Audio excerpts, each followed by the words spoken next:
Selamat pagi. Assalamualaikum warahmatullahi wabarakatuh. Bertemu lagi dengan saya di kuliah Enterprise Information System. Kali ini kita akan membahas tentang konsep dasar pengambilan keputusan manajemen. Nah, ini ada tingkatan manajemen. Ada 3. Yang pertama adalah manajemen tingkat atas, yang memiliki fungsi tentang perencanaan strategi, kemudian manajemen tingkat menengah, yang memiliki fungsi pengendalian manajemen, dan yang terakhir tingkat paling bawah, yaitu berfungsi pengendalian operasi. Nah, perencanaan strategi atau strategic planning merupakan kegiatan manajemen tingkat atas. Menurut Bu, proses evaluasi lingkungan luar organisasi, penerapan tujuan goal, organisasi dan penentuan strategi. Menurut Anthony dan Berdin, proses penentuan tujuan-tujuan dari organisasi dan strategi yang digunakan untuk mencapai tujuan-tujuan tersebut. Pada dasarnya, perencanaan strategi meliputi yang pertama, proses evaluasi lingkungan luar organisasi, manajemen tingkat atas harus dapat bereaksi terhadap kesempatan-kesempatan yang diberikan oleh lingkungan luar, seperti produk baru, pasar baru, dan pengembangan pasar. Kemudian, manajemen harus tanggap terhadap tekanan-tekanan dari lingkungan luar yang dapat merugikan organisasi dan sedapat mungkin merubah tekanan menjadi kesempatan. Yang kedua, yaitu penetapan tujuan. Tujuan adalah apa yang ingin dicapai oleh organisasi berdasarkan visi yang dimiliki oleh manajemen.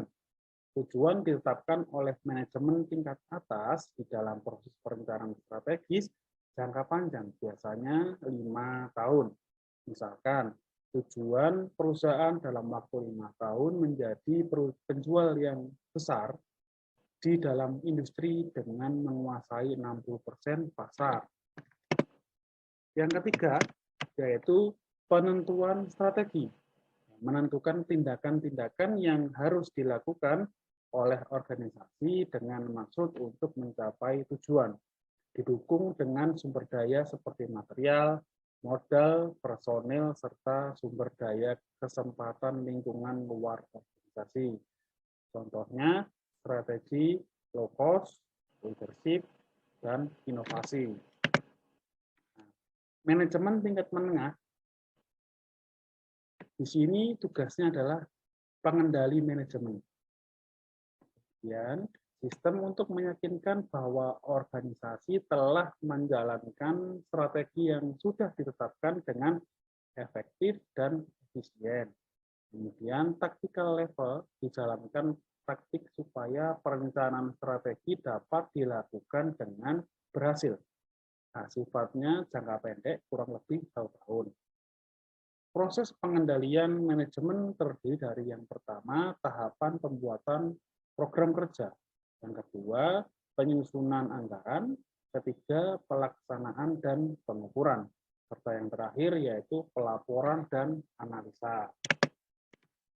Untuk manajemen tingkat bawah, biasanya bersifat pengendali kegiatan operasional atau pelaksana. Ya, sistem untuk meyakinkan bahwa tiap-tiap tugas tertentu telah dilaksanakan secara efektif dan efisien. Kemudian, merupakan penerapan program yang telah ditetapkan di pengendalian manajemen. Yang terakhir, pengendalian operasi dilakukan di bawah pedoman proses pengendalian manajemen dan difokuskan pada tugas-tugas tingkat bawah. Nah, tipe keputusan manajemen. Pengambilan keputusan adalah tindakan manajemen di dalam pemilihan alternatif untuk mencapai sasaran. Tipenya ada 3. Yang pertama, keputusan terprogram atau keputusan terstruktur, kemudian keputusan setengah terprogram atau keputusan setengah terstruktur, dan yang ketiga, keputusan tidak terprogram atau keputusan tidak terstruktur. Untuk keputusan tidak terstruktur adalah keputusan yang tidak terjadi berulang-ulang dan tidak selalu terjadi. Keputusan ini diambil oleh manajemen tingkat atas. Pengalaman manajer merupakan hal yang sangat penting di dalam pengambilan keputusan yang sifatnya tidak terstruktur. Informasi yang didapat biasanya tidak mudah tersedia dan berasal dari lingkungan luar. Misalkan keputusan untuk kerjasama atau bergabung dengan perusahaan lainnya. Keputusan setengah struktur adalah keputusan yang sebagian dapat diprogram, sebagian berulang-ulang, dan sebagian tidak terstruktur. Membutuhkan perhitungan secara analisis terperinci dilakukan oleh manajemen tingkat menengah. Contohnya, keputusan membeli sistem komputer yang lebih canggih.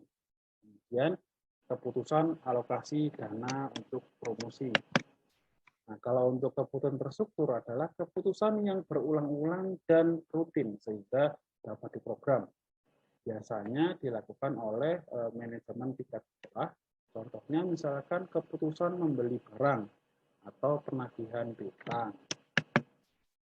Nah, tipe informasi merupakan laporan-laporan dari sistem informasi yang memberikan informasi kepada manajemen mengenai permasalahan-permasalahan yang terjadi di dalam organisasi untuk menjadi suatu bukti yang berguna di dalam menentukan tindakan yang akan diambil. Nah, ada 3 tipe informasi yang masing-masing memiliki arti yang berbeda. Yang pertama yaitu informasi pengumpulan data, yang kedua informasi pengarahan perhatian, dan yang ketiga informasi pemecahan masalah. Untuk informasi pengumpulan data, merupakan informasi yang berupa akumulasi atau pengumpulan data untuk menjawab pertanyaan, apakah saya sudah mengerjakannya dengan baik atau belum? Nah, informasi ini berguna bagi manajer bawah untuk mengevaluasi kinerja-kinerja personalnya.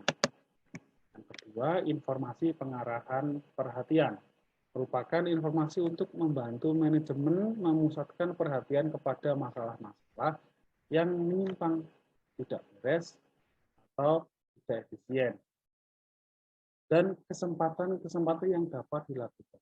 Informasi ini untuk menjawab permasalahan apakah yang seharusnya saya amati. Nah, informasi ini akan membantu manajemen menengah untuk melihat penyimpangan-penyimpangan yang terjadi. Sedangkan informasi pemecahan masalah merupakan informasi untuk membantu manajer atas mengambil keputusan untuk memecahkan permasalahan yang dihadapinya. Nah, informasi ini untuk menjawab pertanyaan manakah yang terbaik dari beberapa cara melakukan pekerjaan.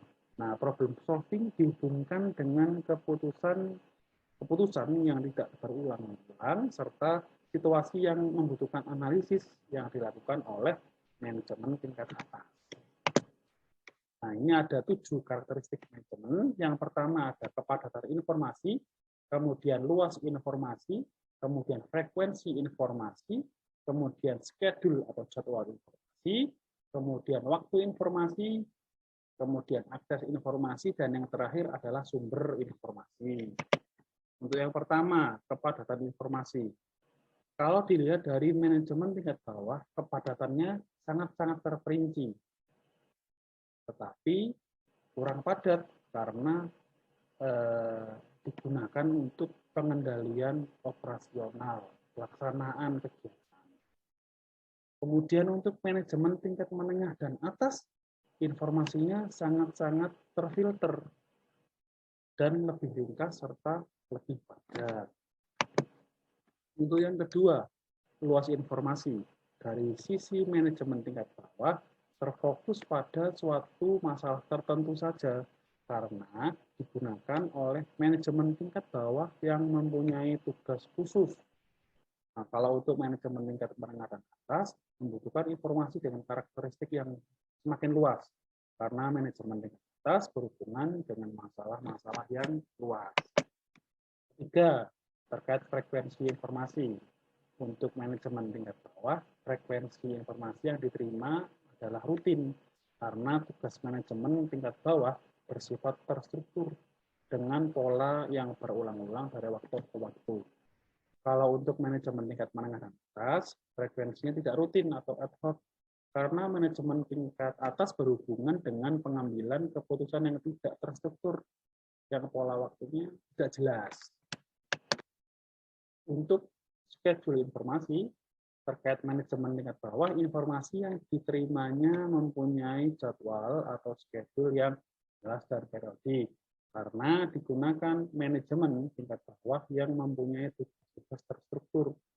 Kalau untuk manajemen tingkat menengah dan atas, schedule informasinya tidak terschedule atau tidak terjadwal, karena manajemen tingkat atas berhubungan dengan keputusan-keputusan yang sifatnya tidak terstruktur.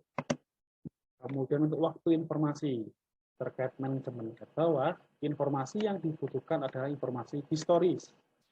Karena manajemen tingkat bawah di dalam pengendalian operasi yang memeriksa tugas-tugas rutin yang sudah terjadi. Kalau untuk manajemen tingkat menengah dan atas, waktu informasinya lebih ke masa depan, yang berupa informasi-informasi prediksi. Karena digunakan untuk manajemen atas untuk mengambil keputusan strategis yang menyangkut nilai masa depan dari perusahaannya. Yang keenam, ada akses informasi terkait manajemen tingkat bawah.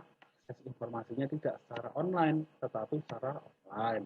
Karena manajemen tingkat bawah membutuhkan informasi secara periodik jelas, dan berulang-ulang, sehingga bagian sistem informasi dapat memberikan informasinya secara periodik.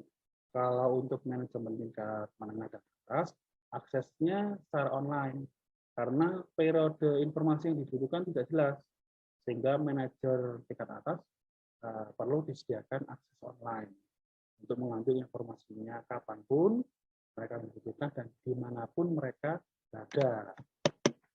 Untuk sumber informasi terkait manajemen tingkat bawah, sumber informasi yang dibutuhkan adalah informasi internal perusahaannya sendiri, karena manajemen tingkat bawah lebih berfokus pada pengendalian operasi internal perusahaan. Sedangkan manajemen tingkat menengah dan atas, sumber informasi yang dibutuhkan adalah informasi eksternal perusahaan, karena manajer tingkat atas lebih berorientasi pada masalah-masalah strategi yang berhubungan dengan lingkungan lingkungan. Oke, terima kasih. Sekian dulu kuliah tentang Enterprise Information System.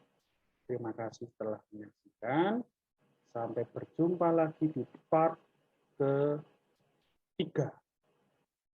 Wassalamualaikum warahmatullahi wabarakatuh.